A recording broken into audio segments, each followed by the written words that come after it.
To truly have a balanced budget, we would now need more than $1 trillion of surplus just to break even. And while that's going on, they're freaking out about the prospects of theoretical cuts to government spending. Let that sink in for a little bit. Let's go to the Rachel Maddow one. Is more on the freak out from the corporate media about DOGE. This one's great.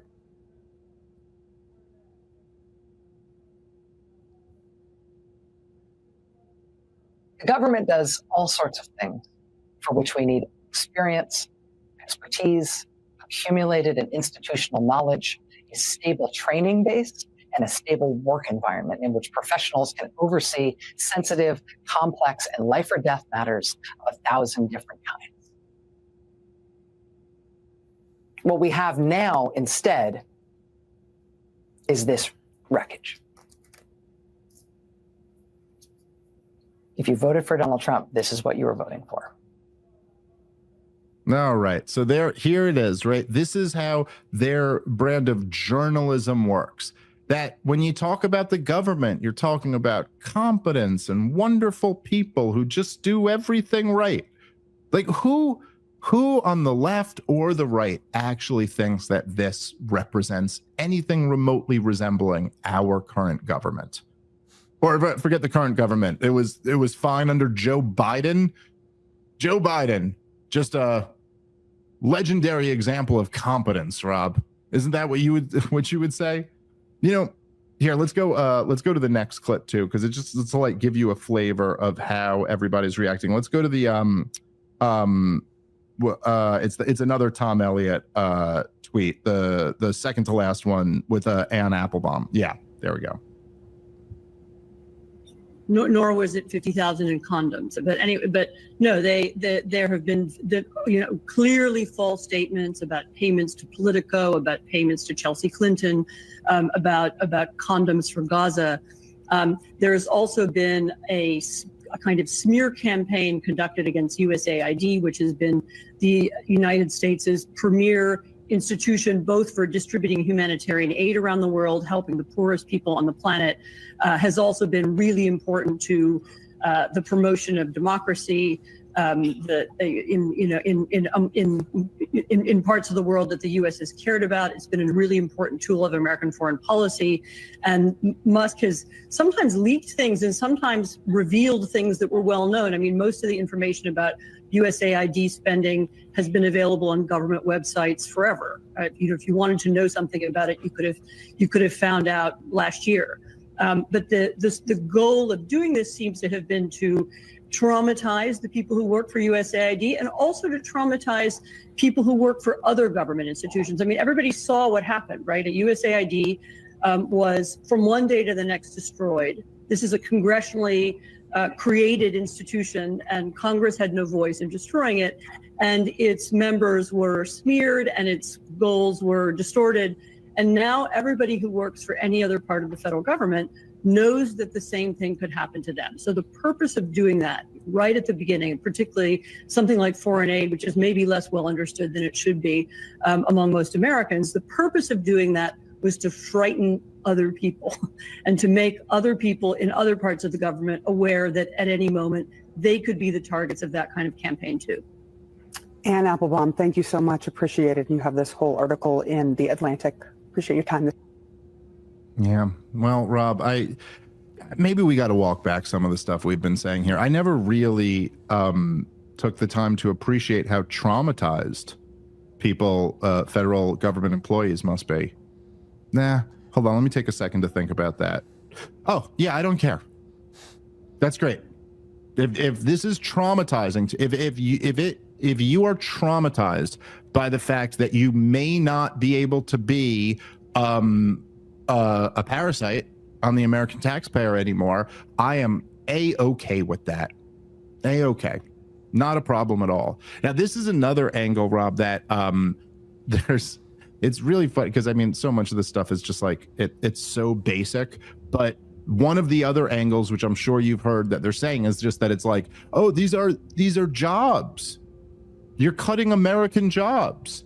Or these people are like, oh, now there's going to be all these people out of work. This will devastate communities if they all get fired from their jobs, as if you're supposed to think that government employees being fired is somehow a negative for the economy.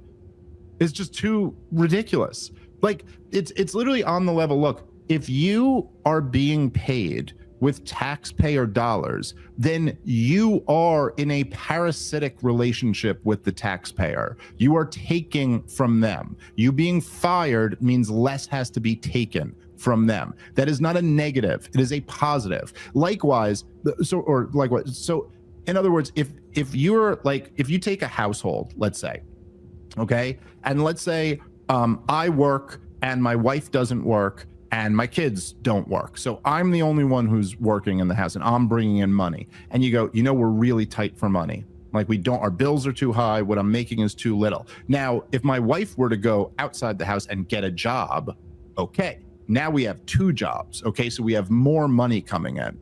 But a taxpayer, a government job would be more like, okay, so I'm the only one who works and I'm not bringing in enough money. Okay, so what I'm doing is I'm going to hire my wife. She's going to work for me. And I'm also going to hire both of my kids. So they're going to work for me. So now, Rob, instead of 1 job, we have 4 jobs in this house. Isn't that much better? This is great, right? I just went from 1 job to 4 jobs. It doesn't take a genius to recognize that, like, oh no, that's not better at all. In fact, it's worse because you have to pay them. You just added 3 more expenses coming out of your paycheck. You didn't make your paycheck any bigger. So no, it doesn't actually help to have more government jobs. It's all just nonsense.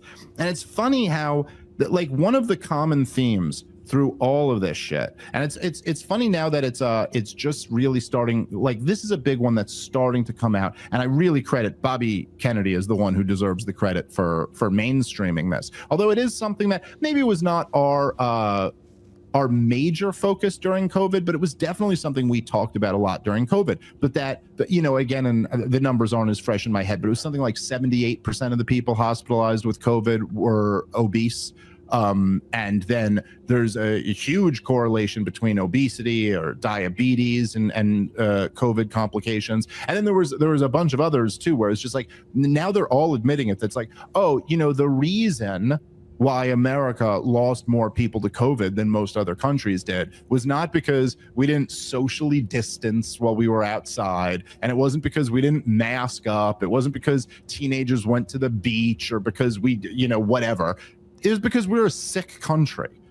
That seems to be like really what led to it, is that so while the entire media class and the entire government class is having this huge freak out about health, they're missing the major story, which is that we're the sickest country in the world. And this happens over and over again. Like, while, you know, there's a freak out about, say, like, who is a foreign asset, who's a Russian asset, or who's a, you know, whatever, an Iranian asset, or whatever it might be. It's like, oh, you're not looking at the real crisis, which is that we're in a permanent state of war.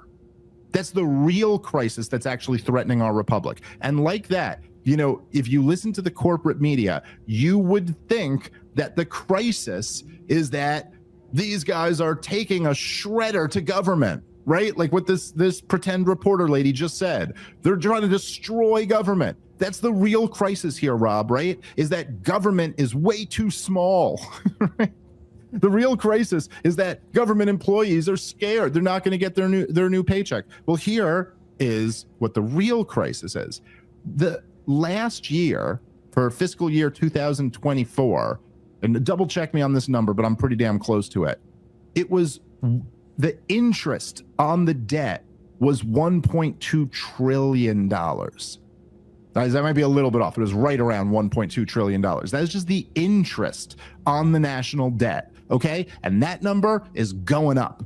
It's going up no matter what anybody does. So we have now entered the stage of a debt spiral where we are, I don't know, Rob, you're old enough to remember, it used to be kind of a big deal when we first hit $1 trillion deficits. And you're like, wait a minute, hold on. Our deficits have gone from the hundreds of billions into over $1 trillion. Like we had a year where it was over $1 trillion. We're adding over $1 trillion to the national debt every year. Well, just to make this clear, right now and going forward, even if Congress balanced their budget, which is a pretty huge if, we're still running $1 trillion plus deficit. Even if they balanced everything else, we're still in the hole. In other words, to truly have a balanced budget, we would now need more than $1 trillion of surplus just to break even. And while that's going on, they're freaking out about the prospects of theoretical cuts to government spending. Let that sink in for a little bit. That I do think the broader point is just that it's like the idea that they'll try to somehow convince you that this is the crisis when you are like, you're talking about like the interest on your debt is bigger than the GDP of most nations. You know, imagine you're at a point where, so imagine somebody comes in, even let's even say she's right about the Politico thing, right? Now someone comes in, you know, you're horribly in debt. You're so in debt that the interest on your credit card payments are more than most of your neighbor's entire household income. Okay, so you owe more than most of your neighbor's entire household income just on interest payments in the debt. And you're still racking up charges. You haven't even stopped using the damn credit card so you can pay it down. You're still racking up charges. Your debt is still increasing. So the interest payments is just going to keep going through the roof. And then I come in and I go, Rob, here's what we're going to do. I want to see your credit card statements. I'm going to go through everything in your credit card statements, and we're going to find the stuff that you just absolutely don't need to be spending money on, okay? And then you go, well, the big scandal here, the thing that threatens my household is that I think this guy got it wrong when he said one of the line items was this, or one of the line items was that.